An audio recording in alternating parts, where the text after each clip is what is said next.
Hey guys, it's Max Convexity. Welcome to the Daily Covered Caller. It's 12:43 here in Hill Country. It's a beautiful day here in Austin, Texas. Absolutely gorgeous. I got the dogs behind me. One of them is not on their leash. Hopefully he won't run away. Jax is on his leash. But a good dog is not on his leash. So I can trust Jax he's a good dog in training. He's just young yet, but we got a really good one here. He's been with us 9 years. He's a boxer, a big white boxer. People think he's a bulldog, or some people do. Is that a pit bull? But because he's big, he's gigantic. He's never been neutered. He's all muscles.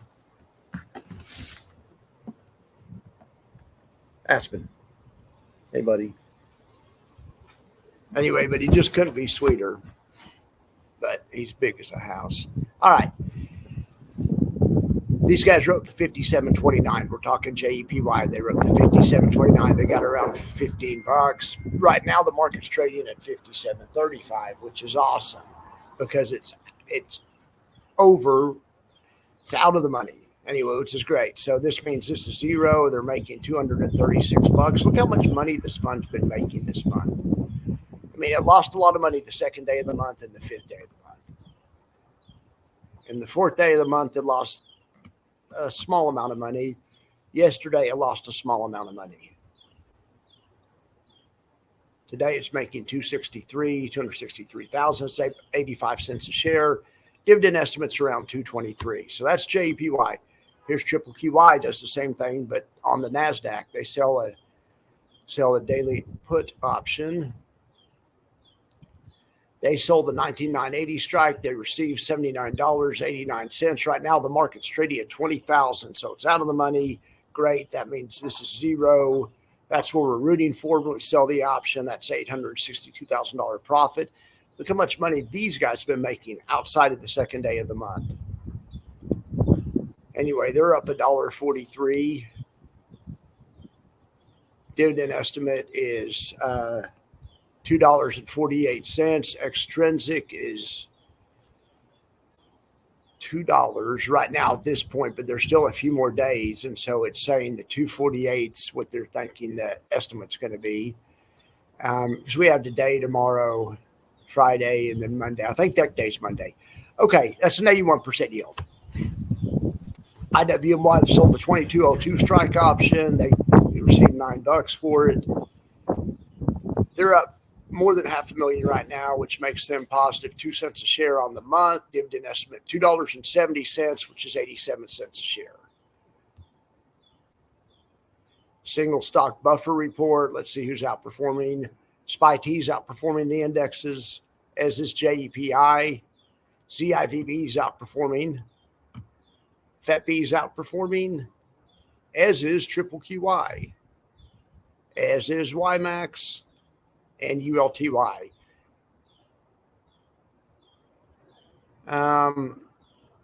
Let's see, any standouts on the bad side. Everything looks pretty good today. USLY is pulling back. We need to look at USO here in a second. ULTY looks good. The Bitcoin stocks look good. Really, everything looks good. I forgot to look at USOY.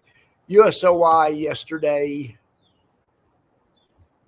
they had this 72 strike option I've been talking about forever. They wrote it for 53 cents. They covered it yesterday for 12 cents. I said 13 on yesterday's show because I figured out how far it was in the money, and it was in the money that far. Maybe they covered early or something, but I got the actual trade and it was 12 cents. So good job. These guys made $84,000 yesterday. Currently today, they're making $195. On the month, they're up 60 cents a share. Dividend estimates right around $1.03. Okay, sorry, I forgot to include those. But anyway, so the single stock buffer report, I mean, things are looking pretty good. Even the ones that aren't up are still up, that aren't up as much as the parent. Like SPY-I's lagging a little bit. Who cares on a day like today? XDT's lagging, which totally doesn't make sense because there was a gigantic gap up this morning. XDT should be profiting. Hang on a second. My neighbor's talking to me. It was my neighbor came over to talk to me. She said she hadn't seen me out here in a while. And I said, yeah, because it's freaking 970 degrees in the summertime in Austin. I've been working inside. She used to see me sitting out here talking to you guys all the time. All right. So I forgot what we're talking about. So we're over here on this single stock buffer report. Okay, let's get to YieldMax in. All right, so here's the YieldMax, the single stock YieldMax or whatever, as opposed to index high yield. All right, so let's see what's going on here. First of all, the standout on the downside is SMCI down. SMCI is down 15.2. SMCY is down 14.6. That's crazy. All right, well, BABA, though, is doing well, though. BABA's up. China's doing great today. I guess the Chinese government is stimulating the Chinese economy. Jackson is, his leash is stuck. He's trying to figure out how to get unstuck. Good boy, Jackson.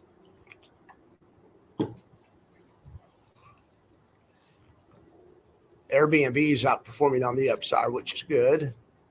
Snowy pulling back a little bit, but PayPal looks good, as does Beto. As does Misty, Mr. whatever, Coney, Coinbase. You guys don't want to talk about AMD.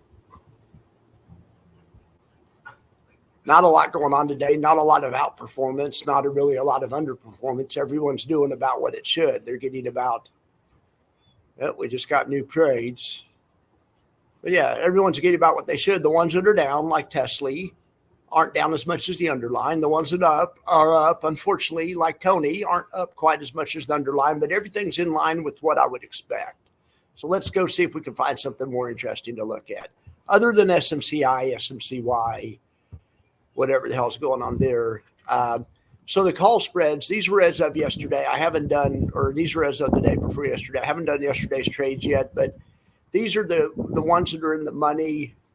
Babo, Infly, and NVIDIA. Now, AMDY I did do because I saw they rolled their trade. So they actually rolled to an October 4th trade. So I actually put it in here, and it's actually on option strat. So let's take a look at it. But what AMD did is they sold the 167.5 strike for next week, and they bought the 175.5 for the week behind that. So that's what we're rooting for is 175.5. Jackson, please. What's the matter, buddy?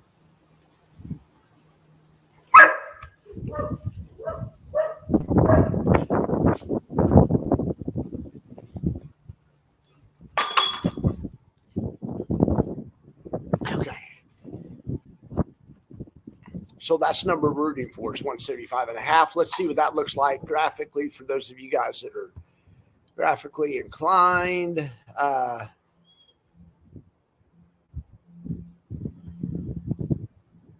Well, there it is.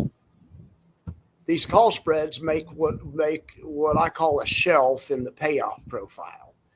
And the shelf goes from the option you sold, the strike price you sold, which in this case 167.50, to the strike price you bought 175. That means there's a flat spot in the payoff profile there. But then if you get over 175, then it starts making money in 1-to-1 ratio, just like a stock would. The same math as a stock.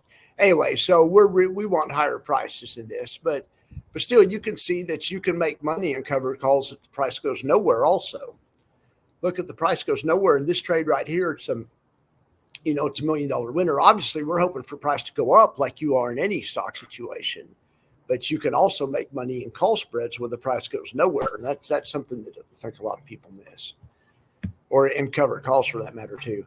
Okay, well then, as long as we're over here, we also have trades in here for, here's an AI trade. See, we're right in the middle of the shelf. We get over 24.5 on AI for the underline. Then the ETF starts making money just like the stock would. No different than the stock would. So that's good. All right.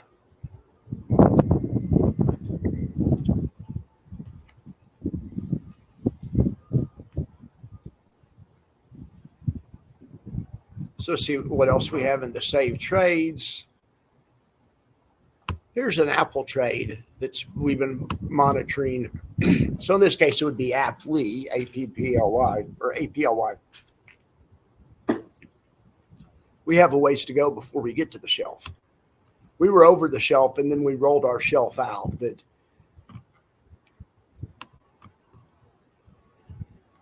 like I say, this trade would make $3 million even if the market goes nowhere further from here. The profit and loss payoff of this trade right now, or at a point in time before expiration, is pretty similar to the payoff of stock up and to the right. It's not a lot difference. And what they usually do is when it goes way in the money, these guys will roll it. They usually don't take it all the way to the shelf phase, what I'm calling the shelf phase. So I think they've got the system hacked. If they roll it before they get to the shelf, the payoff profile that they're actually getting looks basically like this, which is basically like stock. So they're trading stock, getting stock performance, but they've managed to find a way to squirrel off a little bit of income for themselves using these call spreads, a pretty good little bit of income without affecting the performance too much, depending on how they do.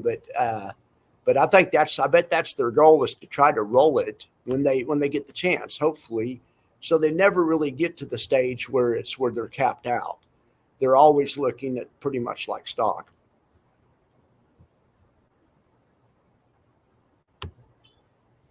All right, so let's look here we'll look at, so there's Apple AI. We'll look at Meta. We haven't looked at Meta yet. So when I say like stock, I'm going to show you guys what I mean. All right, so what we're going to do is we'll duplicate this tab. And on this tab, we're going to exclude the options.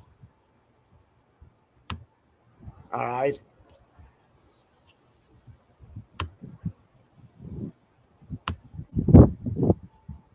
When I say like stock, I mean that's the payoff profile of stock, 1-to-1. I mean the white line, the white inset line, is where the cover call payoff profile was. So where the shelf happens, that's where you're giving up a little bit, because the shelf goes sideways when a normal stock makes money.